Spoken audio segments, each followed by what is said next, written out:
Так все наелись? Рассказываем истории перед костром. Ура! Страшные истории! Никаких страшных историй! Спать не будешь! Так давайте я первый расскажу.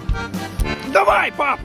Однажды ночью на меня напал черный домовой. Вау! Какой домовой, Володя? Это кот наш, Васька! Да это точно домовой был. Эх, слушайте мою! Когда я был пацаном, в этой речке утонула ведьма с белыми волосами. Че, правда, что ли? Когда нам ведьма за дедом пришла?